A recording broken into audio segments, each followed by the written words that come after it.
सीधी नजर लाइव और मैं हूं आपके साथ रूपा गुप्ता। तो खबरों को विस्तार से जाने इससे पहले आइए जानते हैं सुर्खियों को। केंद्र सरकार की नीतियों के विरोध में बैंक कर्मियों का 2 दिवसीय देशव्यापी हड़ताल शुरू। हड़ताल से करोड़ों रुपए का कारोबार प्रभावित।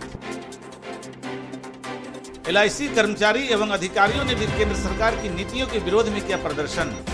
2 दिवसीय बैंक हड़ताल का किया समर्थन। समाहरणालय के सभागार में जिला स्वास्थ्य समिति की समीक्षा बैठक आयोजित। अधिकारियों को दिए गए कई निर्देश।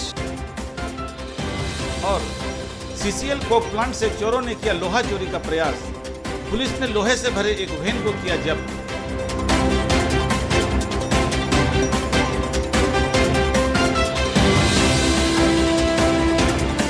और अब खबरें विस्तार से। केंद्र सरकार की गलत नीतियों के विरोध में United forum of bank union के आह्वान पर सभी बैंकों में हड़ताल रहा। 2 दिवसीय देशव्यापी हड़ताल मंगलवार को दूसरे दिन भी जारी रहेगा। बताया गया कि बैंक हड़ताल से करोड़ों रुपए का कारोबार प्रभावित हुआ है। केंद्र सरकार की गलत नीतियों के विरोध में सोमवार को United forum of bank union के आह्वान पर सभी बैंकों में हड़ताल रहा। 2 दिवसीय यह देशव्यापी हड़ताल मंगलवार को दूसरे दिन भी जारी रहेगा। इस मौके पर हड़ताल में शामिल बैंक कर्मियों ने कहा कि बीते 52 वर्षों में राष्ट्रीयकृत बैंक कभी फेल नहीं हुए। बताया कि बैंक हड़ताल से पूरे जिले में लगभग 150 करोड़ रुपए का कारोबार प्रभावित हुआ। बैंक हड़ताल को सफल बनाने में अध्यक्ष अशोक चौरसिया, संयोजक दिलीप कुमार के साथ कई बैंक कर्मियों ने अपना सहयोग दिया। प्रदर्शन कार्यक्रम में बेंजामिन मुर्मू, मुकेश सिन्हा, विद्यानाथ झा, रामलला झा, सौरभ, विशाल, रमेश सिन्हा, धर्म प्रकाश, मनीष मिश्रा, देवराज, सत्यजीत सहित सैकड़ों बैंक कर्मी शामिल हुए। रोजगार का साधन मुहैया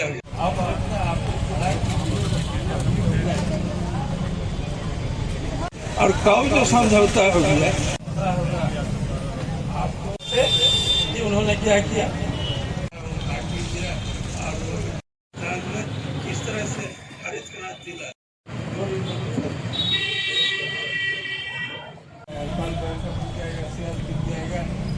और उस समय multi millionaire at that time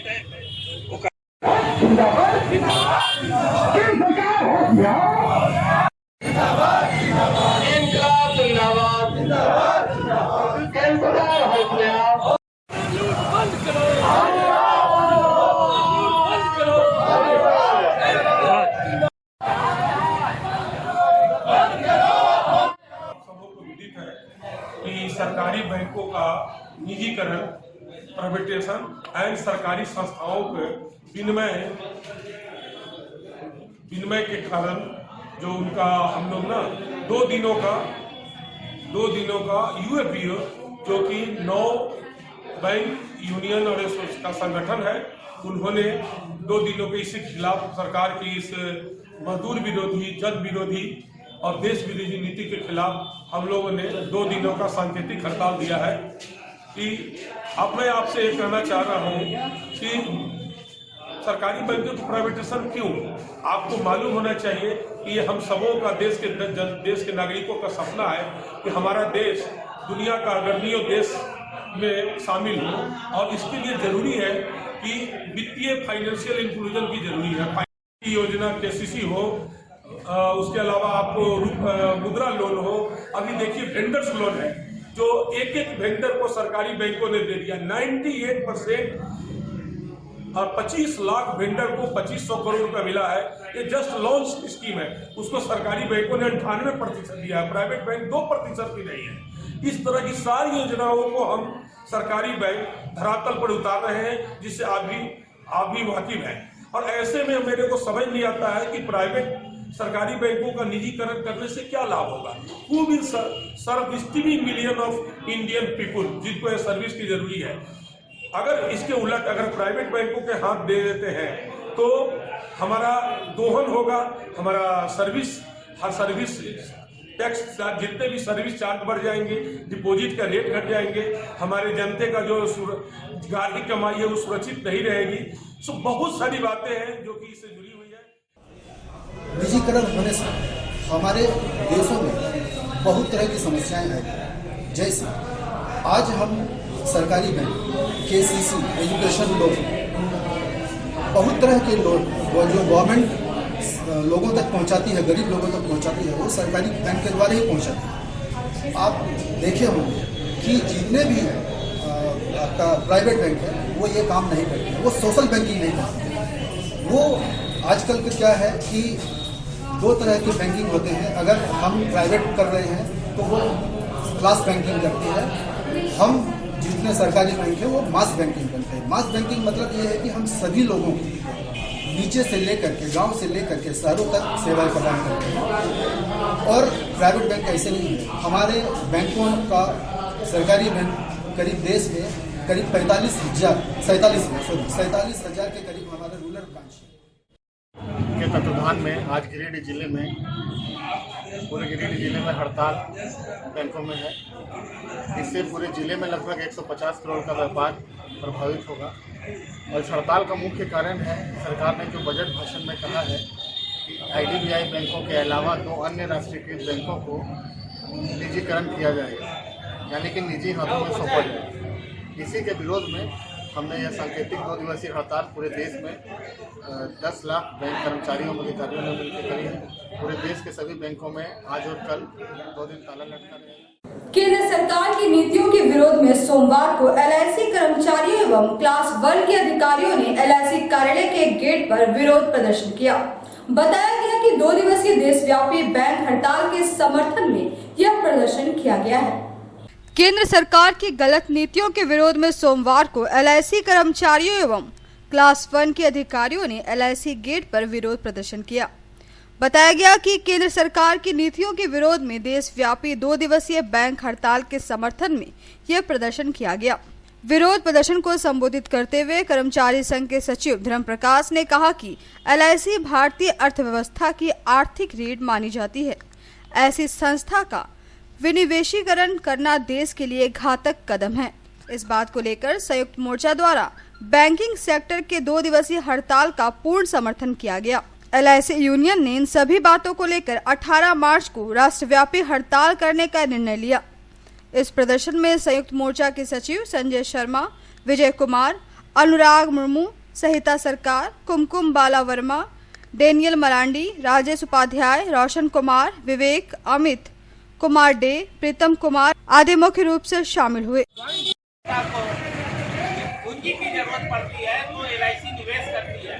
भारतीय रेल को जब पूंजी की जरूरत पड़ेगी, 3 मुद्दों को लेकर के है। पहला है कि LIC का जो IPO NFIFWI जिंदाबाद जिंदाबाद जिंदाबाद, joint front long live joint ही जिंदाबाद जिंदाबाद जिंदाबाद, जिंदाबाद जिंदाबाद किया जा रहा है।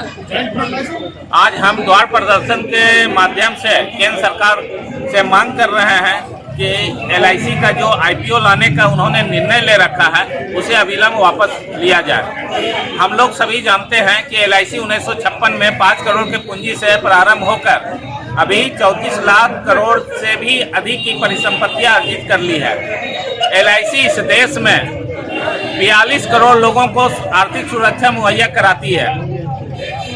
LIC पंचवर्षीय योजना में के कुल खर्च का 20% निवेश करती है। प्रत्येक वर्ष LIC केंद्र सरकार को 5 लाख करोड़ से अधिक का योगदान निवेश में देती है।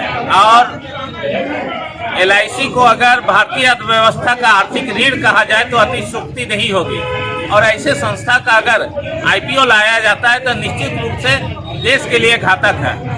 हम सभी जानते हैं कि IPO वैसे कंपनी को आता है, वैसे कंपनी का लाया जाता है जिसे पूंजी की आवश्यकता होती है। हमें पूंजी की कोई आवश्यकता नहीं है।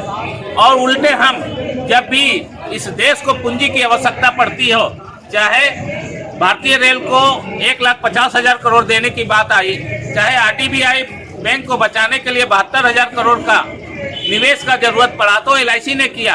और ऐसे संस्था का अगर IPO के माध्यम से विनिवेशीकरण किया जाता है तो समझना है इस देश के वासियों को कि केंद्र सरकार की नीतियां क्या है, कैसे सार्वजनिक प्रतिष्ठानों को केंद्र सरकार बेच रही है, कैसे पूरे देश को कारपोरेट के पास ले जा रही है। और हमें इसलिए इसका विरोध डुमरी गिरिडीह मुख्य सड़क पर जामतारा के पास एक वाहन की चपेट में आने से एक बच्चा घायल हो गया। इस घटना के विरोध में ग्रामीणों ने कई घंटे तक सड़क को जाम कर दिया।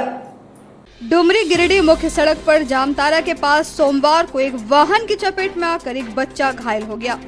इस घटना के विरोध में ग्रामीणों ने कई घंटे तक सड़क को जाम कर दिया।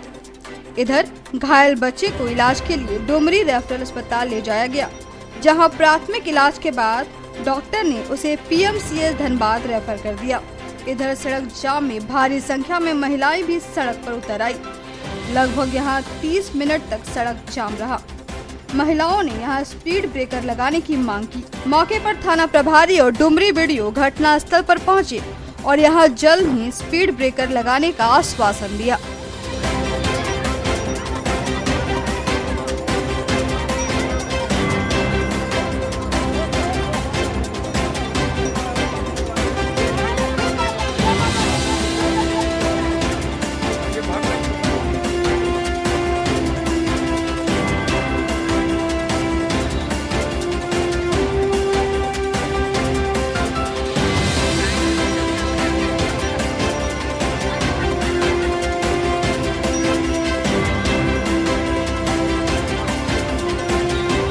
धनबाद जो गाड़ी मारा वो भी गाड़ी में भाग गया। और छोड़ के मेहरबानी करते हैं कि हम लोग यहाँ ठोकर चाहिए तो चाहिए। ठोकर के मांग को लेकर आप लोग हम जहाँ तक ले बोलेंगे वहाँ तक ठोकर 4 को 5 को चाहिए। 3 को बच्चा रोड के साइड में मार दिया गाड़ी में। मेरा बच्चा ये को दूंगा जी कर क्या करेंगे। मेरा बच्चा तो रोड में पड़ा जा रहा है। क्या नाम है आपका? अक्सर ये जामताड़ा जहाँ पर हम खड़े हैं वहाँ पर अक्सर एक्सीडेंट होते रहता है, तो लोगों का मांग है कि यहाँ ब्रेकर बने। तो हम एसडीएम से बात कर लिए हैं और उसमें सभी प्रक्रियाओं को पूरा करते हुए हम लोग इसमें 2 ब्रेकर लगाने का कार्रवाई कर रहे हैं। झारखंड मरीग तांती बुनकर समाज की एक बैठक जीडी जालान धर्मशाला में संपन्न हुई। इस बैठक में मरीग समाज को मजबूती प्रदान करने और संगठन का विस्तार करने पर चर्चा की गई। झारखंड मरीग तांती बुनकर समाज की एक बैठक सोमवार को जीडी जालान धर्मशाला में संपन्न हुई। इस बैठक की अध्यक्षता समाज के अध्यक्ष विजय कुमार तांती ने की। बैठक के दौरान नई कमेटी गठित की गई, साथ ही मरीग समाज को मजबूती प्रदान करने की बात कही गई। बैठक में माला पहनाकर मुख्य एवं विशिष्ट अतिथियों का स्वागत किया गया। इस बैठक में मुख्य रूप से सचिव बहादुर तांती, बंसी तांती, मंटू तांती, राजेश तांती, भोला तांती आदि मुख्य रूप से मौजूद थे। बैठक होगी तो 20 वर्षों से काम कर रहे हैं, 20 वर्षों से काम कर रहे हैं।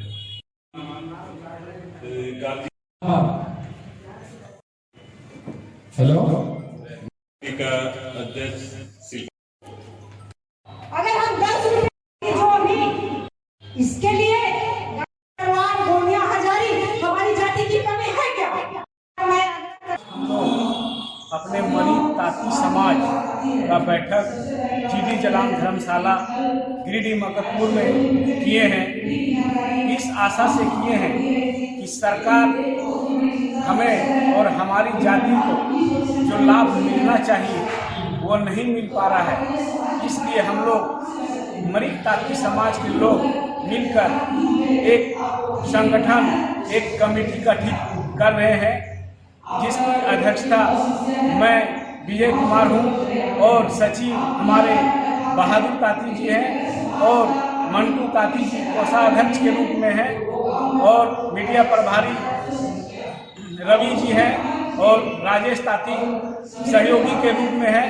हम लोग यह चाहते हैं कि सरकार हमें जाति प्रमाण पत्र निर्गत करे, क्योंकि वो मरीग जाति का जाति प्रमाण पत्र निर्गत नहीं करते हैं।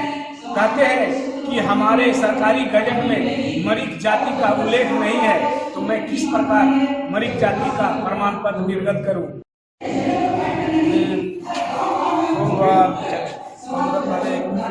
जीडी जालान धर्मशाला में तांती मरीग समाज का एक बैठक रखा गया है, जिसमें हम लोग को कमेटी का निर्माण करना है और हम लोगों को सारी जो समस्या आ रही है जाति और आवासीय बनाने में, इस तरह से हम लोग एक संगठन बना करके हम लोग अपने सारे समाज के लोगों को लेकर के आगे बढ़ाएंगे।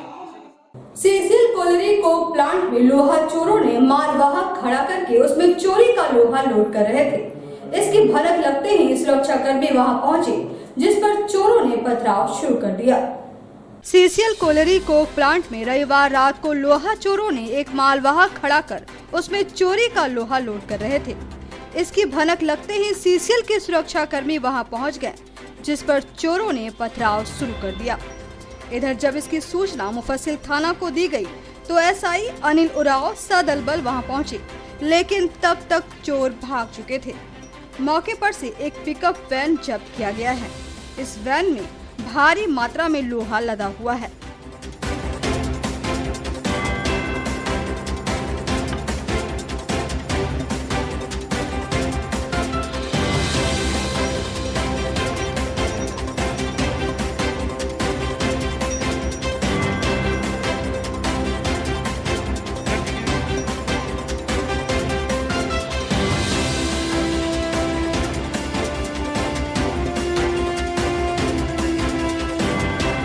सूचना के आधार पर हम लोग को यहाँ पता चला कि गाड़ी घुस रहा है कोक प्लांट में। हम लोग माइंस में थे, माइंस को छोड़ के पेट्रोलिंग ड्यूटी कर रहे थे। हाँ, पेट्रोलिंग ड्यूटी कर रहे थे, वहाँ छोड़ के आए, आके यहाँ ब्लॉक किए, थाना को फ़ोन किए, थाना गाड़ी आई, उसके बाद अंदर आए और चोर लोग को देखे, मतलब चोर लोग आ रहा था तो हम लोग को देख के भाग गया और उसके बाद थाना गाड़ी में सब साथ घुसे और देखे गाड़ी जब्त हुआ, देखे लोहा से अंदर।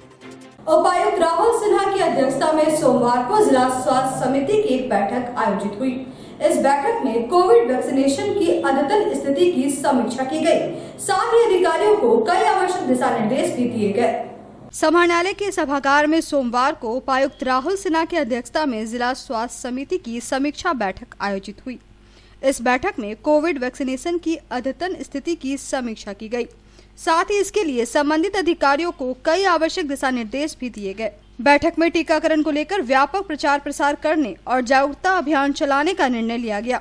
बताया गया कि जिले के सभी सामुदायिक स्वास्थ्य केंद्रों में टीकाकरण शुरू किया गया है, जो सुचारू रूप से चल रहा है। इस बैठक में डीडीसी, सिविल सर्जन, जिला शिक्षा अधीक्षक, जिला योजना पदाधिकारी, सभी वीडियो आदि मुख्य रूप से मौजूद थे। गांव सामुदायिक स्वास्थ्य केंद्र में स्वास्थ्य सर्वे को लेकर सहिया दीदी की एक बैठक हुई। इस बैठक में 15 से 20 मार्च तक गहन स्वास्थ्य सर्वे चलाने का निर्णय लिया गया। सामुदायिक स्वास्थ्य केंद्र गांवों में सोमवार को चतुर्थ गहन स्वास्थ्य सर्वे को लेकर सहिया दीदी की एक बैठक हुई। बैठक में मुख्य रूप से बीपीएम प्रमोद कुमार उपस्थित थे। बैठक में 15 से 22 मार्च तक होने वाले चतुर्थ गहन स्वास्थ्य सर्वे को लेकर विचार विमर्श किया गया। मौके पर बीपीएम प्रमोद कुमार बर्नवाल ने कहा कि सभी सहिया दीदी को निर्देशित किया गया है कि वे अपने अपने क्षेत्रों में 4 दिनों के अंदर सभी डायबिटीज व कुष्ठ रोगियों को चिन्हित कर उनकी रिपोर्ट विभाग के पास उपलब्ध कराए। इसके बाद रोगियों का स्वास्थ्य जांच किया जाएगा। मौके पर बीटीटी, राजदा खातून, उषा देवी, गीता देवी, चिंता देवी, लता सिन्हा, सुमित्रा देवी समेत कई महिलाएं उपस्थित थी। चतुर्थीय गहन जांच स्वास्थ्य सर्वे जो 15 मार्च से 22 मार्च तक किया जाना है, जिसमें सहिया 1 से 4 दिन तक घर घर सर्वे करेगी, जिसमें 40 वर्ष से अधिक उम्र के जो भी व्यक्ति हैं उनका सूची तैयार करेगी और उसमें जो भी डायबिटीज, शुगर, कुष्ठ रोग से जो भी एनसीडी का जो भी व्यक्ति है उसका लाइन लिस्टिंग करेगी। फिर उसको 5वें 7वें दिन में हमारी CHO एनएम उसका स्क्रीनिंग करेगी, फिर में जा करके। तीसरी प्रखंड के पूर्व सूत्रीय अध्यक्ष कोलेश्वर सिंह ने प्रेस विज्ञप्ति जारी कर कहा कि भाजपा प्रशिक्षण शिविर की केवल औपचारिकता पूरी की जा रही है। शिविर के दूसरे दिन यहां कार्यकर्ताओं की भारी कमी रही। तीसरे प्रखंड के पूर्व सूत्रीय अध्यक्ष कोलेश्वर सिंह ने प्रेस विज्ञप्ति जारी कर कहा कि भाजपा प्रशिक्षण शिविर में केवल औपचारिकता पूरी की जा रही है। सूचना के अभाव में यहां दूसरे दिन शिविर में कार्यकर्ताओं की भारी कमी रही। प्रशिक्षण के पहले दिन यहां कई बड़े नेता उपस्थित थे, जबकि दूसरे दिन यहां खाली कुर्सियां नजर आई।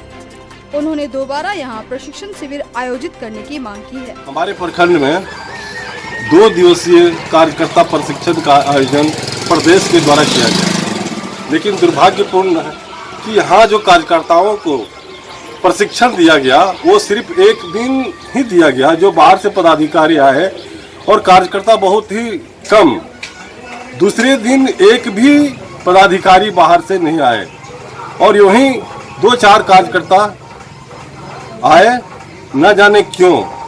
तीसरी में इसकी सूचना कार्यकर्ताओं को नहीं दिया गया, चूँकि जितने भी भारतीय जनता पार्टी के जो कार्यकर्ता है, जो हम भी 20 सूत्री के प्रखंड अध्यक्ष रह चुके थे, 20 सूत्री के अध्यक्ष रह चुके हैं, लेकिन जो कार्यकर्ता हमारी निगाह में है, एक भी वैसे कार्यकर्ताओं को सूचना नहीं दिया गया था और न ही आए थे।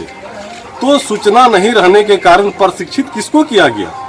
सिर्फ नेताओं को जो बाहर से आए हुए थे, जो प्रशिक्षित थे ही। ऐसी स्थिति तीसरी की रही। ये दुर्भाग्यपूर्ण है कि जो तीसरी में प्रशिक्षण का आयोजन किया गया, सिर्फ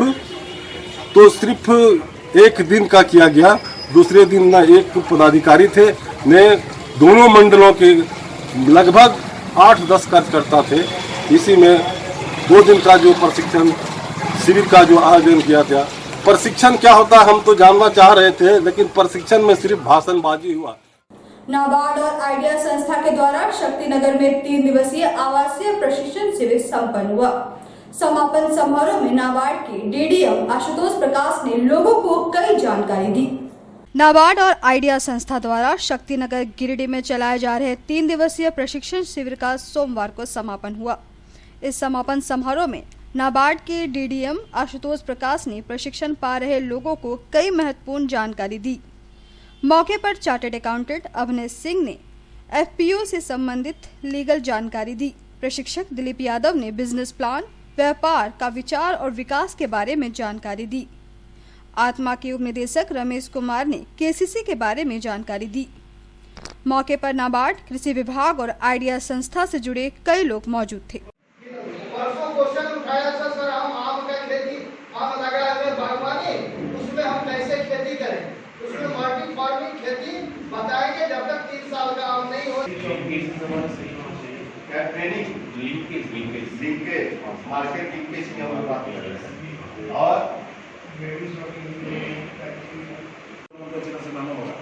क्योंकि आवंटन का काफी अभाव था। अभी हम लोग काफी रिक्वेस्ट किए हैं, तो फिर सुनने में आया कि जो सर किसान मित्र हम लोग 11 महीने का दे चुके हैं, 1 महीना का बाकी है। अब बीटीएम को भी 11 महीने का ही दे पाए, न ही प्रशिक्षण करा पाए, न ही प्रबंध कर पाए, न ही मेला कर पाए। ये पिछले 2 साल से ऐसा यहाँ पे हो रहा है। तो काफी लोग रिक्वेस्ट किया कि सेक्रेटरी साहब वहाँ आए हुए थे, लेबर में जैसे में प्रोग्राम प्रसारण करना है। नाबार्ड प्रायोजित जो किसान उत्पादक संगठन हमारे जमुआ और देवरी ब्लॉक्स में बनाया गया है, कुल 5 एफपीओ का जो प्रशिक्षण कार्यक्रम है उसका आज समापन हुआ है। 3 दिवसीय जो यह कार्यक्रम हुआ था, इस ट्रेनिंग के दौरान उन्हें अलग अलग पहलुओं पर जो एक्सपर्ट्स हमारे साथ जुड़े थे उनके द्वारा जानकारी दी गई है। कैसे उनका जो है मार्केट से लिंकेज करवाया जाएगा, क्रेडिट लिंकेज होगा, वो कैसे ज़्यादा से ज़्यादा मेंबर्स बढ़ा सकते हैं, गवर्नमेंट की स्कीम्स से जो भी किसान है उनको जोड़ा जाएगा। इसके अलावा उन्हें उन्नत खेती कैसे करना है और जैविक तरीके से खेती करना है, जिससे जो पर्यावरण पे नुकसान हो रहा है उसको भी कम किया जा सकता है। इसके अलावा उनको बिजनेस प्लान बनाने के लिए यहाँ पे ज़बरदस्त उनको ट्रेनिंग दी गई है और वो आने वाले जो खरीफ सीजन है उसमें उस चीज़ को इम्प्लीमेंट भी करेंगे और ज़्यादा से ज़्यादा किसानों को किसान उत्पादक संगठन से जोड़ते हुए विभिन्न योजनाओं से उनको। जिला विधिक सेवा प्राधिकार द्वारा जमुआ प्रखंड के पोबी में कानूनी जागरूकता सह साक्षरता शिविर का आयोजन किया गया।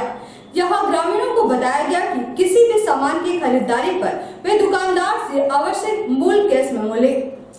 जिला विधिक सेवा प्राधिकार द्वारा सोमवार को जमुआ प्रखंड के पोबी में कानूनी जागरूकता सह साक्षरता शिविर का आयोजन किया गया। मौके पर वीएलई योगेश पांडे ने बताया कि किसी भी सामान की खरीदारी पर वे दुकानदार से आवश्यक केस मेमो ले। गुणवत्तापूर्ण सामान नहीं होने पर उपभोक्ता फोरम में केस दर्ज कराएं। ग्राहक को हर्जाना पाने का अधिकार होता है। कार्यक्रम में कमलेश कुमार राम, माधुरी देवी, पूनम देवी, मुन्नी देवी, शीला देवी, महेंद्र राम, सिकंदर यादव सहित कई लोग मौजूद थे। ग्राहक जागरूकता और जानकारी से आप ठगी का शिकार कभी नहीं हो सकते। संविधान में सभी को समान अधिकार व अवसर प्रदान किया गया है, लेकिन संवैधानिक अधिकारों का संवर्धन संरक्षण तभी संभव हो सकता है जब हम विधिक रूप से स्वयं को सशक्त रखेंगे। आपाधापी में होता है क्या है, हम तो सामान खरीद लेते हैं, लेकिन जो वास्तविक जो कागजात होता है, केस मेमो है, उसे हम लेना भूल जाते हैं। इसलिए हमें चाहिए वास्तविक रूप से कुछ भी हम सामान खरीदें तो केस मेमो जरूर लें। और अगर कहीं हम ठगी के शिकार होते हैं, इस स्थिति में कंज्यूमर फोरम का जो है प्रत्येक जिला में समिति का गठन किया गया है। हम वहां पे उपभोक्ता संरक्षण अधिनियम के तहत अपना प्राथमिकी दर्ज करवा सकते हैं, शिकायत दर्ज करवा सकते हैं, और उस फोरम के द्वारा हमें कानूनन जो है न्यायालय के द्वारा उचित जो मुआवजा है वो हमें प्रदान किया जाता है। जिला विधिक सेवा प्राधिकार के तत्वाधान में ग्राम पोबी के प्रिया केंद्र में उपभोक्ता जागरूकता दिवस कार्यक्रम का आयोजन किया गया, जिसमें उपस्थित महिलाओं को अपने उपभोक्ता होने के नाते अधिकार हक के विषय में जानकारी दिया गया और हर उपभोक्ता को जानकारी देने के साथ साथ उन्हें सामान चुनने का अधिकार, सामान का दाम पूछने का अनुसार और पक्का बिल लेने का अधिकार है। यदि कोई सामान खराब निकलता है उसे वापस करने का अधिकार है। इसी तरह से उपभोक्ता यदि जागरूक होगा तो ठगी का शिकार नहीं हो पाएगा और जहां तक संभव है वो अपना उचित दाम पर ही सामान खरीद। यहाँ रुकेंगे एक छोटे से ब्रेक के लिए, जब वापस लौटते हैं कुछ और खबरों को लेकर। आप देखते रहिए सीधी नजर लाइव। आपके महल के साज सज्जा में लगाए चार चांद। शहर के अलकापुरी में स्थित है आपका अपना फर्नीचर महल। जी हाँ, हमारे यहाँ ब्रांड में Elder, Bliss, Dice office system, Century mattress, Kurnool mattress, Pushpa steel अलमारी उपलब्ध है। इसके साथ ही कुशल कारीगरों द्वारा फुल सागवान का सोफा, डाइनिंग सेट, बेड, दीवान इत्यादि भी उपलब्ध है। वहीं आपके घर के इंटीरियर डिजाइन के लिए बंगाल एवं अन्य जगहों के बड़े कारीगर भी मौजूद हैं, जो कि bedroom, dining hall, modular kitchen, modular office, fall ceiling, wallpaper, POP का काम करेंगे शानदार। तो अपने महल को सजाने के लिए आज ही पहुँचे फर्नीचर महल, अलकापुरी चौक, गिरिडीह। Mobile number 7739577150 8340262551।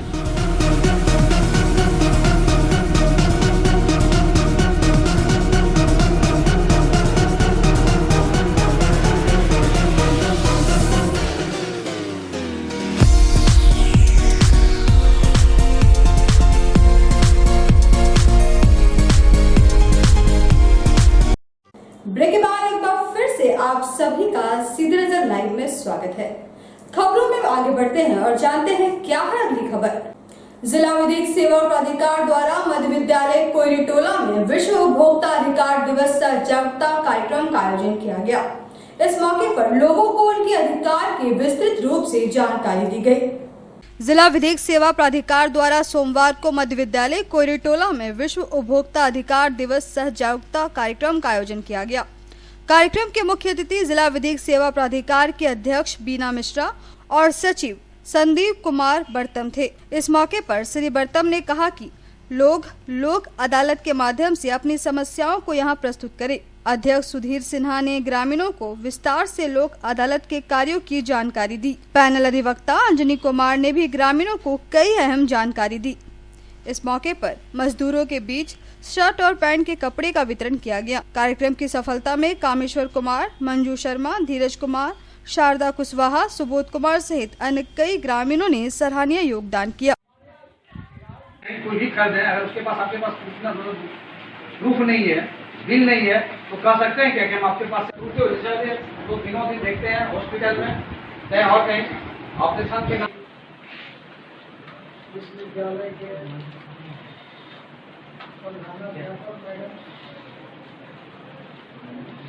जो हम इंश्योरेंस कराते हैं, स्वास्थ्य बीमा जिसको कहते हैं, स्कूल के शिक्षक एवं उपस्थित माताएं बहनें साथ खिलाएं। हमारे यहाँ स्थायी लोक अदालत में इस तरह का सरकार के द्वारा जो व्यवस्था किया गया है निःशुल्क व्यवस्था है, यहाँ पर किसी भी प्रकार का कोई खर्च नहीं। तो आज के इस बुलेटिन में बस इतना ही। हम फिर मिलेंगे अगले बुलेटिन में कुछ और खबरों को लेकर। तब तक ले दीजिए हमारी पूरी टीम को इजाजत। नमस्कार।